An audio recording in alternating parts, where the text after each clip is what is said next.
Ok. Alors les tasses ont été tournassées. J'ai commencé à mettre les anses là. J'en ai fait quelques-unes avant pour voir un peu avant de faire la vidéo, pour voir comment ça se goupillait. Voilà, on va y aller. Alors, la dimension des anses, je vais commencer à peu près à un bon centimètre du bord. Je réfléchis à l'endroit où je la mets parce qu'il y a des endroits du graphisme qui sont plus intéressantes. Par exemple, là, j'aime bien cette zone-là. Je vais faire en sorte que quand on la porte, on va dire en droitier, parce qu'il y a quand même une majorité de droitiers. Voilà, je vais mettre l'anse ici, ce qui fait que du coup, on aura le graphisme intéressant devant soi, quoi. Voilà. Donc, je vais venir me coller là pour bénéficier un peu de tout ça.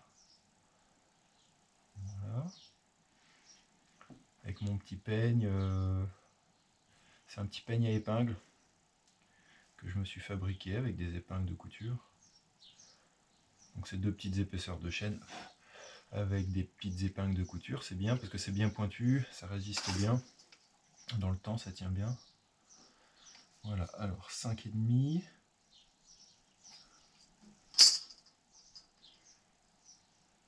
Voilà, j'hésite pas à bien rentrer dans la profondeur. Je fais au bas, gauche, droite et les deux diagonales. Voilà. Là, hop là. Un strand mouette. Voilà, alors là, je vais préparer pour accueillir la lance. Voilà, je vais bien... Comment dire, je vais pas juste déposer l'engobe parce que l'idée ça va être vraiment la barbotine, parce que l'idée ça va vraiment être de favoriser la pénétration de la barbotine dans tous les petits interstices, dans tous les petits trous. Donc je vais venir le travailler un peu comme ça, hop, par petits tampons, tamponnage, petits effets de tampons comme ça. Voilà. Et puis j'hésite pas à en mettre. L'idée dans un premier temps, dès qu'on aura la lance, ça va être de venir presser l'anse dessus, de créer un bourrelet sur le pourtour et laisser un petit peu le bourrelet durcir. Et puis venir après travailler ce bourrelet en raffermissant avec un outil en bois. Voilà, on est pas mal. Voilà, je fais ça au pif, alors elles sont pas toutes exactement pareilles, mais ça fait vivre un peu. Avec l'habitude, on finit par homogénéiser un peu. Voilà, alors pour ces anses là, il y a plein de formes d'anses différentes. C'est assez intéressant. Là, pour celle-là, là, je vais partir d'une forme de boule. Et puis je vais simplement la rouler comme un petit barillet en décentrant un petit peu. Voilà, j'amorce, on voit ici. L'idée, ça va être de faire le bas plus épais, le haut un peu plus fin. Ça lui donne un petit effet de élancé, un peu plus élégant. Voilà. Alors, je vais affiner au centre, mais pas trop. Et l'idée, donc j'ai mesuré 5,5 entre le haut et le bas. Là, je suis encore un peu court. Je suis à 5. Donc, je vais venir encore un peu travailler là. Voilà. Hop. Là, je vais venir donner un peu de plat. Voilà. Là aussi. J'ai un petit creux qui s'est créé, alors surtout évitez ça. Voilà.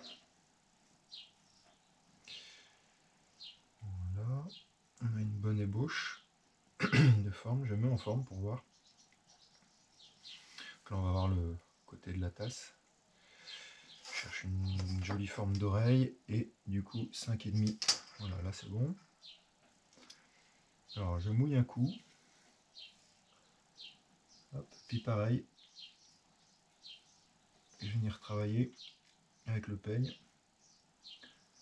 Hop. Je mouille un coup, je crache dessus, là en l'occurrence, ça marche très bien comme ça. Ça va pas être... je vais de toute façon mettre de la barbotine. L'idée c'est de venir vraiment bien travailler la surface. Et puis là pareil, voilà, je vais tamponner plusieurs fois pour que la barbotine elle rentre bien dans les creux. Nous ce qu'on cherche c'est vraiment à créer ça. Hein. Donc on va dire, on va essayer de trouver un compromis entre l'épaisseur, la profondeur de nos stries. Là, sur l'anse, ça pose pas de problème, mais sur la tasse, bah, on a l'épaisseur de la paroi de la tasse. Et puis, plus ce sera profond et plus ça va tenir. Moins ça sera profond, moins ça tiendra. Mais en même temps, plus c'est profond et plus ça peut fragiliser la tasse. Donc, l'idée, ça va être de venir la poser, de lui définir sa forme, de lui ébaucher sa forme principale. Et puis surtout, après, de ne pas y toucher le temps que ça se raidisse un petit peu. Bon, c'est l'histoire d'un quart d'heure ou des choses comme ça, le temps que la lance elle vienne durcir un peu. Voilà.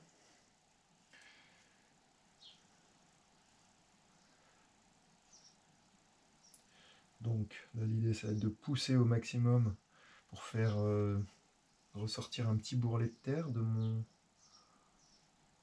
Ça y est que ça se voit en même temps. Voilà, on a un petit bourrelet qui dépasse là, tout autour. Ce petit bourrelet là il va être hyper important, on va venir le travailler avec un petit outil en bois.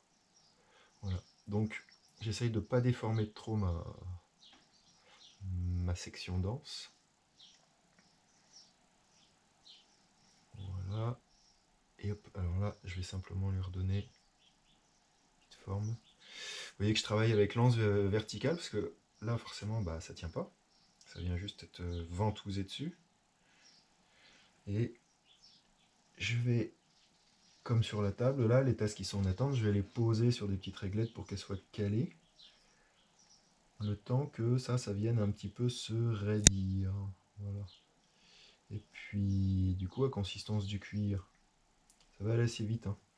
Ça va se figer et je vais pouvoir commencer à travailler sur les alentours, sur les tours du bourrelet.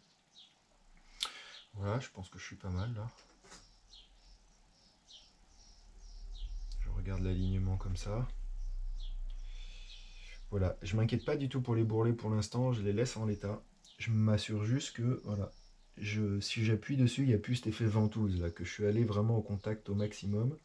Parce que ça va nous donner de la solidité. Voilà. Hop. Alors, est-ce que la première que j'ai faite, est-ce qu'elle serait déjà prête? Je vais venir regarder un peu. Ah ouais, bah voilà.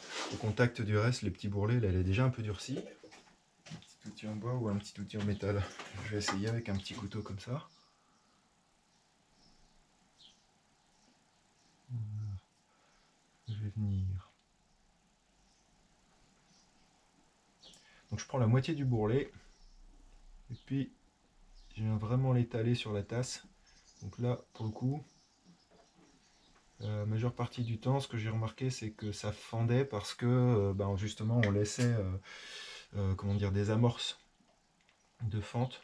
Et là, si on vient vraiment appuyer sur la tasse, comme ça, on a toutes les chances pour que, en fait, on ait un petit effet de, comment dire, de voûte un peu.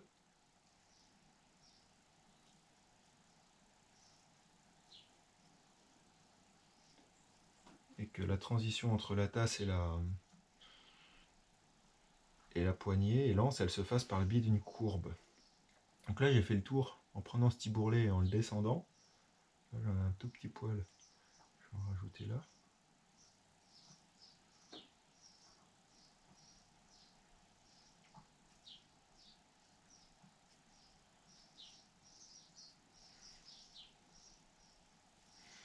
Voilà, et pareil sur l'anse. Et alors ça, une fois que j'aurai fait ça, je vais la laisser encore un peu durcir et je vais reprendre après pour bien nettoyer soit à l'éponge, soit au spontex carrément quand ce sera sec, pour venir adoucir les courbes, sachant que donc là on va venir vraiment sur la base, mais on va venir aussi travailler la forme entière de l'anse.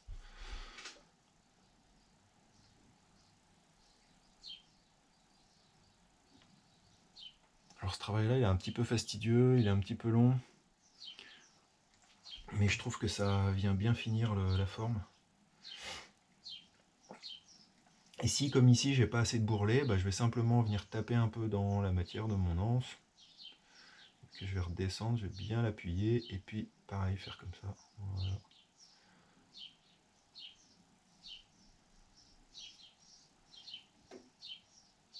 Et ça c'est pareil, je viendrai bien finir cette forme là avec soit une petite éponge, soit un spontex quand ce sera plus sec.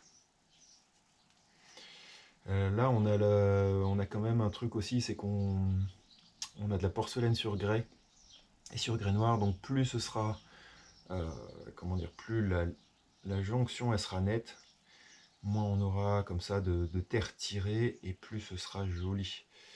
Mais ça se gère bien, ça se gère bien à consistance du cuir.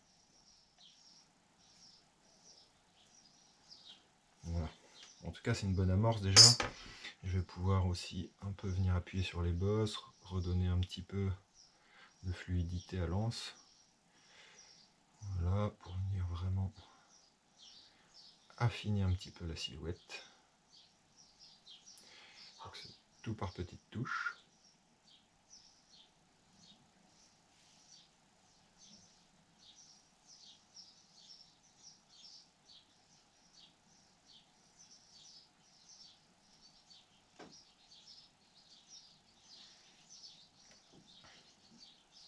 Voilà, et je sens bien que le bout qui est en contact avec la tasse, il a déjà bien durci.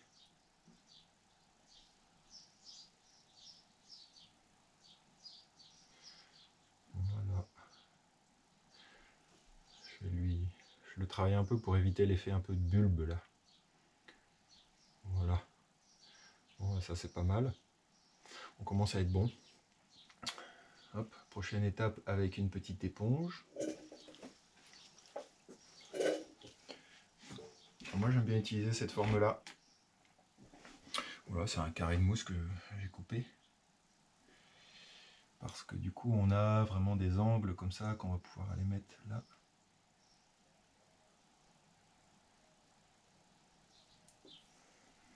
Voilà. Donc là j'ai bien essoré quand même, hein. L'idée ça va pas être de détremper, il faut vraiment juste que ça vienne un petit peu mouiller la surface.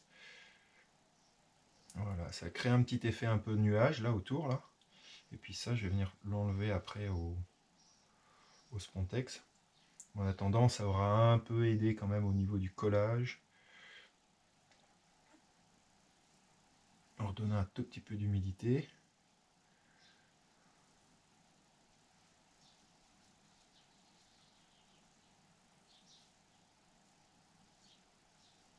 Voilà. Je vais juste reprendre un petit peu. Donc l'éponge est passée.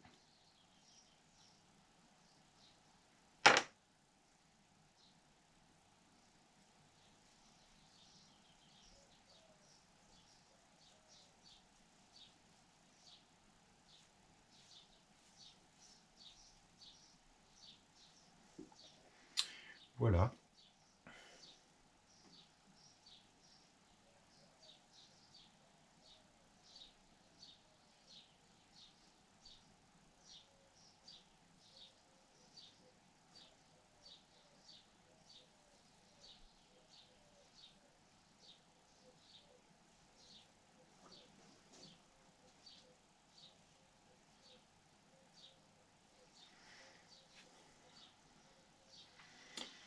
Voilà le délire. Donc après ce sera vraiment de la finition s'il faut quand ce sera sec, je vais repasser un petit coup de spontex. Là pour l'instant je vais la laisser à plat ventre comme ça pour sécher. Ça me paraît pas mal parce que du coup la gravité va pas du tout tirer sur l'anse. Donc je préfère la laisser comme ça. Voilà. Bon bah du coup j'enchaîne.